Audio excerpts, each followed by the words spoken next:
बहुत समय पहले की बात है। अंबरपुर नाम के एक छोटे से नगर में सेठ हरिदत्त रहते थे। उनके 3 बेटे और 3 बहुएं थीं। सेठ की सबसे छोटी बहू सुमति बेहद शांत स्वभाव की और भगवान विष्णु की परम भक्त थी। सावन का महीना था और रक्षाबंधन आने वाला था। सेठ की दोनों बड़ी बहुएं गायत्री और रमा अपने मायके जाने की तैयारियों में लगी थीं। सुबह से ही वे घर के सारे काम जल्दी जल्दी निपटाने लगी। सुमति ने हैरानी से पूछा, दीदी, आज इतनी जल्दी क्यों उठ गई? गायत्री ने हंसते हुए कहा, आज रक्षाबंधन है, हमें अपने भाइयों को राखी बांधने जाना है। वैसे भी तेरा तो कोई भाई है नहीं, तुझे क्या पता इस रिश्ते की अहमियत। यह सुनकर सुमति का दिल टूट गया। वह चुपचाप भगवान विष्णु की प्रतिमा के सामने जाकर फूट फूट कर रोने लगी और बोली, प्रभु, अगर मेरा भी कोई भाई होता तो आज मैं भी उसके लिए राखी लेकर जाती।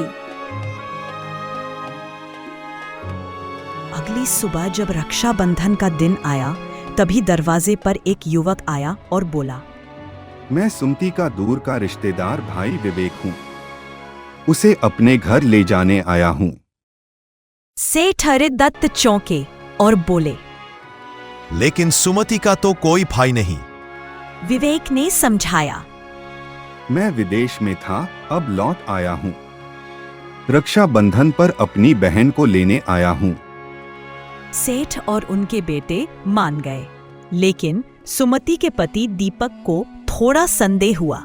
उन्होंने कहा, आप सुमति को ले तो जाइए, लेकिन जब उसे लाना होगा तो मैं खुद आऊंगा।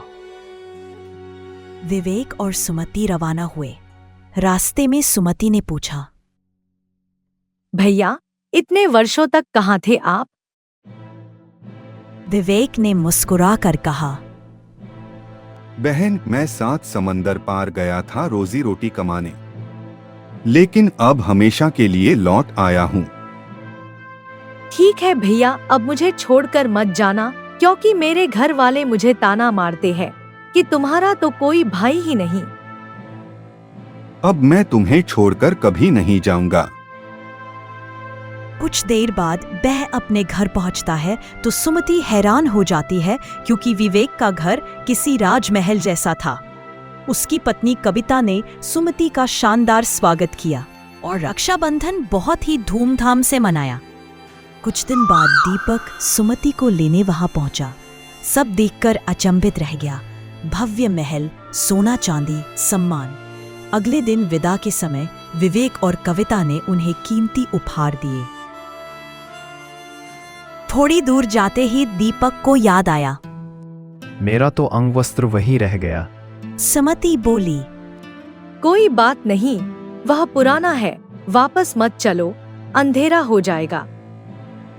लेकिन वह जिद कर बैठा और दोनों वापस चल पड़े।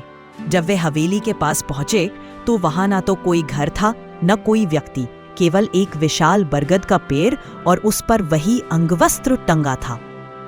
दीपक डर गया और गुस्से में बोला, ये क्या माया जाल था? कौन था वो? और उसने सुमति पर आरोप लगाने शुरू कर दिए। तभी एक दिव्य प्रकाश फैला और भगवान विष्णु स्वयं प्रकट हुए। रुको दीपक, सुमति मेरी बहन है। हर साल वो मुझे राखी बांधती थी।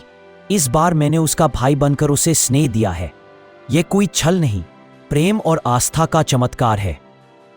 दीपक और सुमति दोनों रोते हुए भगवान विष्णु के चरणों में गिर पड़े।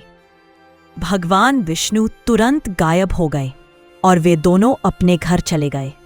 अरे वाह, आपको भी मजा आया ना रक्षाबंधन स्टोरी देखने में? तो जल्दी से इस वीडियो को लाइक करो और हमारे चैनल को सब्सक्राइब करना बिल्कुल मत भूलना।